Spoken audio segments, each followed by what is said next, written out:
Hey, this is Bill. Welcome back to the channel. Right now, calendars all over the world say that the year is 2026, but Earth is about 4.5 billion years old. So why are we only counting up to 2026? Who decided that there should be a year one in the first place? And what exactly happened before year one? The answer is much stranger than just somebody opening a calendar app. Because for most of human history, nobody agreed what year it was. People could agree when the sun rose and when winter arrived. But giving every year one shared number was a much harder problem. So let us travel back to the very first calendars. The earliest calendars came from watching the sky very carefully. One sunrise to the next gave people a day. The moon changing shape gave people a month, and the seasons returning told farmers when a year had passed. That was incredibly useful when your dinner depended on growing crops. But different places watched the sky in different ways. Some calendars followed the moon more closely. Some followed the sun and the changing seasons. Some even used both, which takes a lot of clever adjusting. There was no worldwide boss of calendars telling everyone what to do. Ancient Egyptians counted years by the reign of their pharaohs. A new ruler could mean that the counting started all over again. Imagine writing your birthday as the third year of Queen Whoever. That works fine until Queen Whoever is no longer queen. Romans often named years after the two officials in charge. So a year could be called the year of this consul and that consul. That sounds official, but it is terrible if you are trying to remember history later. The Romans also counted from the legendary founding of Rome. That is a little closer to our idea of counting from one big event. But it was still only one of many systems people used. Then Rome gave Europe something else that mattered a lot: the Julian calendar. Julius Caesar introduced it in 45 BCE. It organized the year into 12 months, much like the calendar we know. It also added a leap day every 4 years. That was a brilliant idea, but it was just a tiny bit too long. Over centuries, that tiny mistake slowly pushed dates away from the seasons. We will come back to that problem later. For now, notice something important. The Julian calendar did not start at year one. It was a way to arrange days and months, not a worldwide year counter. The number system we use came much later. About 500 years after the time of Jesus, a monk had a calendar problem. His name was Dionysius Exiguus. He lived in the 6th century, in the year we would now call 525. Church leaders needed to calculate when Easter would happen in future years. At the time, one Roman way of numbering years honored Emperor Diocletian. Dionysius did not want a Christian holiday table to keep honoring that emperor. So he chose a new starting point, the life of Jesus. He called the years Anno Domini, Latin for Year of the Lord. That is where the letters AD come from. Dionysius calculated which earlier year should be the first year of this new count. So in his system, the next years were counted after the birth of Jesus. That does not mean everyone instantly switched to his calendar. Most people had never even heard of Dionysius. His numbering was first made for a narrow job: calculating church dates. But one useful idea can spread surprisingly far. 200 years later, an English monk and historian named Bede used the system. Bede used it to tell a long story of events in order.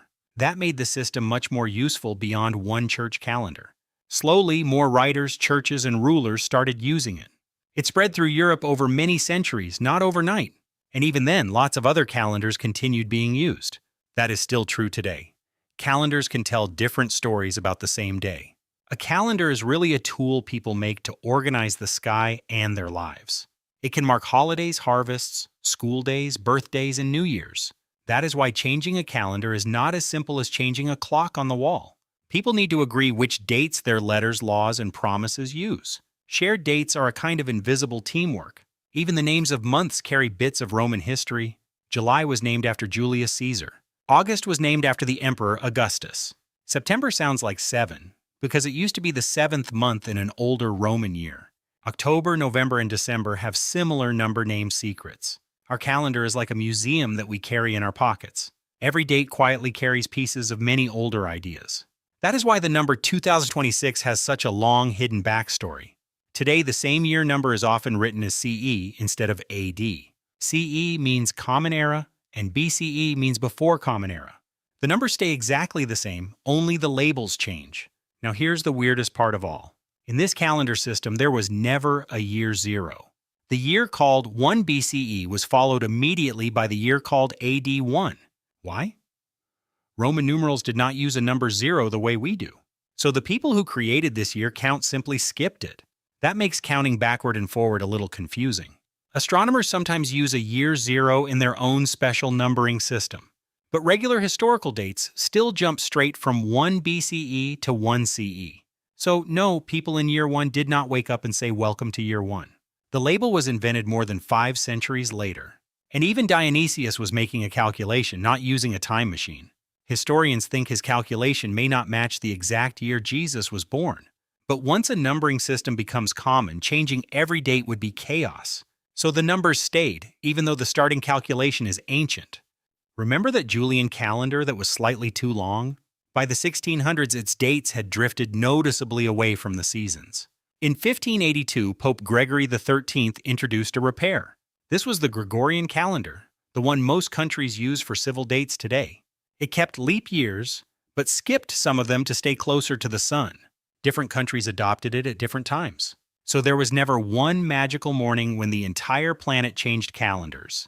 Many places still use their own calendars for religious and cultural life. The year 2026 is just the number used by one very common international calendar system. It is useful because people in different countries can plan together. Planes, schools, passports, and computers all need shared dates. But the number itself is not the age of Earth or the age of humanity. It is a story about a monk, an old Roman calendar, and a useful agreement. So why is it 2026? Because enough people agreed to keep counting this way. And year 1 was not discovered. It was invented, which means calendars are not just about time. They are about people trying to organize it. Thanks so much for watching. If you enjoyed this, hit that like button and subscribe so you never miss a new one. This has been Bill. See you in the next video.